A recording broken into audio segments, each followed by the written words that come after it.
You won't believe what happened next. Heard that advice about comedy? Set the rules in the first 2 minutes and tell the audience how far you'll go? That's the kind of note Steve Martin lives by. Precise. Prepared. Every beat matters.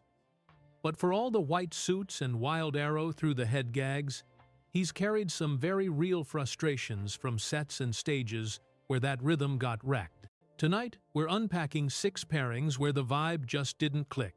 Different styles, different tempos, and moments that turned from "this'll be fun" into "never again." Quick note: these are the stories, as they've been told over the years, some firsthand, some remembered by insiders, and we'll treat everyone with respect. Ready? Chevy Chase. On paper, their team-up was a dream. 3 comedy giants riding into a dusty adventure. Behind the camera, it was a tug-of-war. Steve showed up, locked in lines, learned, beats timed, a script he co-wrote with Randy Newman and Lorne Michaels marked up like a score. Chevy, famous for spontaneous zingers and last-second switch-ups, kept riffing mid-take.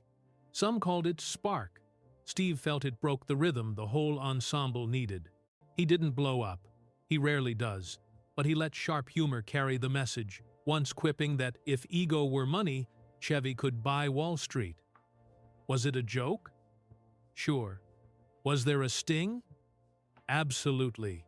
They finished the film like pros, but when talk of future pairings floated around, Steve kept it moving.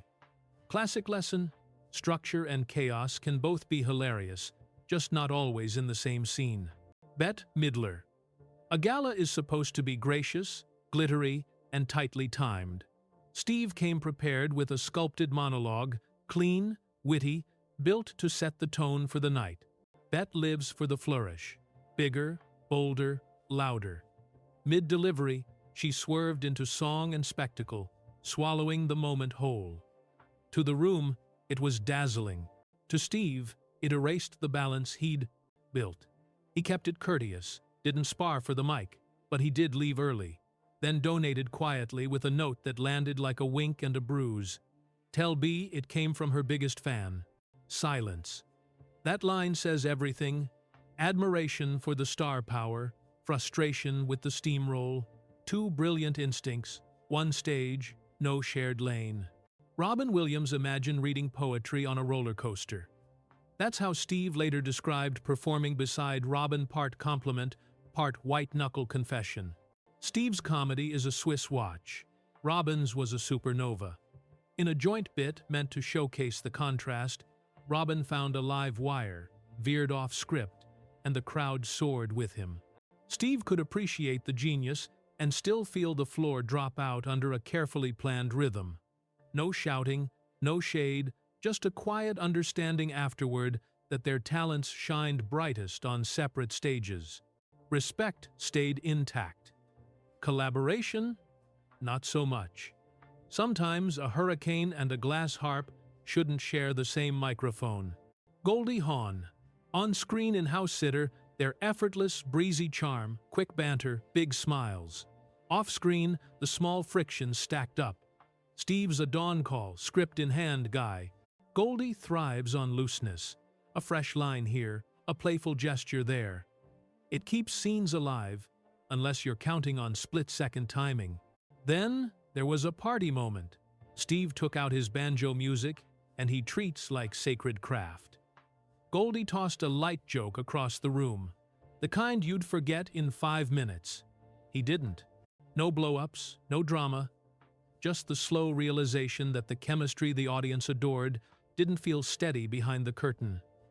Offers came to reunite. He passed. Not because she isn't terrific, she is, but because harmony matters more than hashtags. Bill Murray. Here's the bruise you can't see. Trust.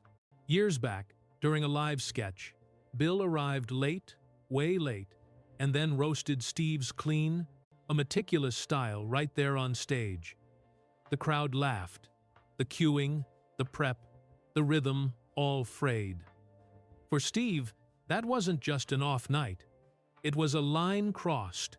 They didn't trade barbs in public. They did something heavier, they went silent. For a long time, even when orbiting the same festivals and events, they kept their distance. It's not that one method is right and the other wrong. It's that live comedy is a high-wire act, and the wire only holds when everyone steps on with the same respect for the fall. Jim Carrey award shows are scripted chaos. Then there was that night in the 90 seconds when Jim, at the height of his warp speed fame, took the mic for a thank you and turned it into a 14-minute detour through impressions and full-throttle bits. The room howled, then shifted in their seats, then wondered when the orchestra would play him off. Steve, a front-row believer in tempo and brevity on live nights, gave a theatrical yawn, walked up with an oversized wrap-it-up gag, and the place cracked up again. Funny, yes. Also honest. He was over it. Later, when a buddy comedy idea floated with Jim attached, Steve bowed out. Oil, meet water. Both shine, just not in the same glass. Now, zoom out. What's the real story here? Steve Martin's comedy looks breezy, but it's built like a cathedral architecture you don't notice until someone moves a pillar. He's at his best when everyone around him agrees to the same rules. Hit the mark, trust the line, respect the silence between laughs. The folks he clashed with weren't wrong. They were playing jazz while he was conducting chamber music. That clash can be thrilling for an audience and exhausting for the person trying to keep time. And yeah, there's irony all over this. The man who made absurdity an art form is also the guy who protects order like it's oxygen.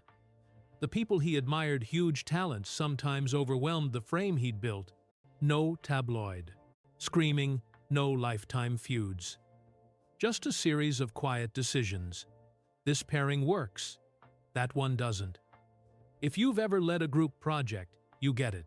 Some friends you love to hang with, some pros you love to watch, some collaborators you only work with once. Here's the real takeaway.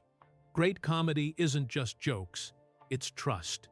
It's the promise that if I set up, you won't spike the camera. If you riff, I'll catch you on the beat. If we both miss, we won't leave each other hanging. When that promise frays, even legends feel small on stage. When it holds, that's when you get the kind of magic that lives in your head for years. So, what about you? Do you prefer the Swiss watch precision, where every pause is aimed like a dart, or the lightning in a bottle riffing that can blow the roof off, or blow up the schedule?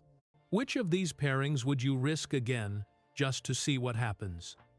Before you bounce, let's land the plane. Some nights taught Steve to pick partners as carefully as punchlines. Some co-stars showed him the ceiling of chaos and the price of breaking rhythm. All of them reminded us there's more than one way to be brilliant. If you made it this far, you're my kind of crowd. Drop your take in the comments. Which story surprised you most? And who should he team up with now? If you love deep-dive showbiz stories told with a wink and a heartbeat, hit like, tap subscribe, and ring the bell so you don't miss the next one.